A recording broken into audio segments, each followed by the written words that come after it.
Chers amis, je suis toujours heureux de vous retrouver et nous prolongeons notre Lectio Divina, notre lecture méditative.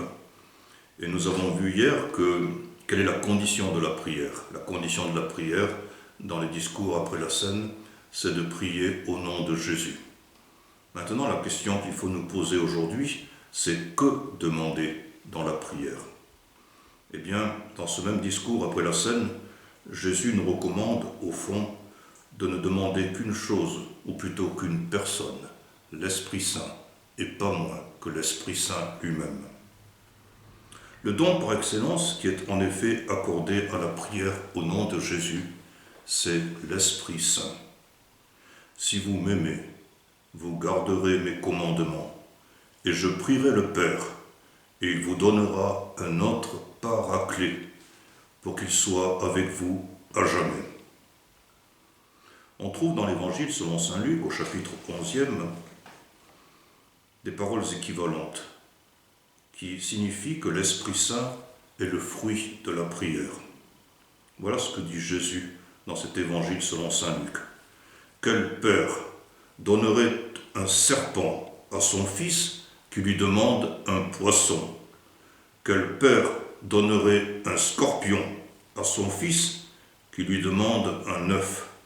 Si donc vous, tout mauvais que vous êtes, vous savez donner de bonnes choses à vos enfants, combien le Père Céleste donnera-t-il l'Esprit Saint à ceux qui le lui demandent?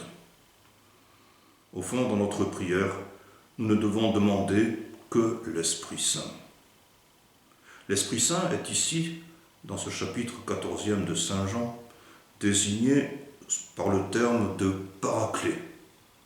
C'est un mot mystérieux qui se traduit ainsi: avocat, défenseur, intercesseur, ce qui signifie qu'il est de notre côté.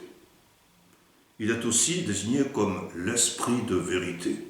Il est l'esprit de vérité car il est l'esprit même de Jésus qui est la vérité. Je suis la vérité.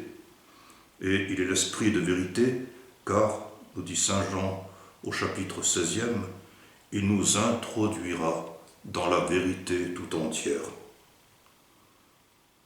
Il est le paraclet, il est l'esprit de vérité et il est l'esprit du Fils, de telle sorte que, en nous l'envoyant, Jésus ne nous laisse pas orphelins. Voilà ce qu'il dit encore au chapitre 14e de son évangile Saint Jean. Voilà les paroles: je ne vous laisserai pas orphelins. C'est pourquoi saint Paul écrit que nous avons reçu un esprit de fils adoptif qui nous fait crier « Abba, Père ». L'Esprit en personne se joint à notre esprit pour attester que nous sommes des enfants de Dieu. Romains chapitre 8.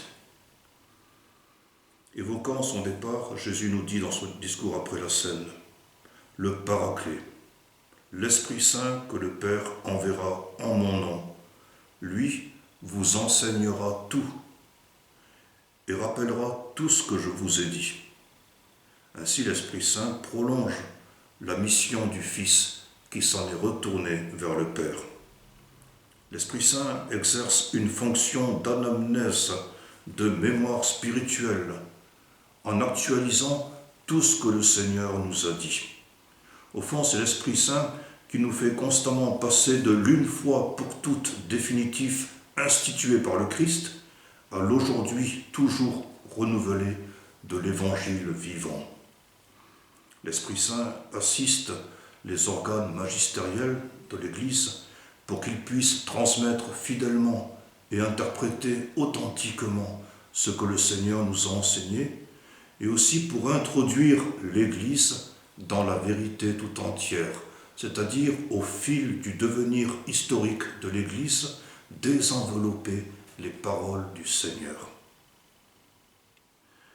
Prenez soin de vous et prenez soin des autres.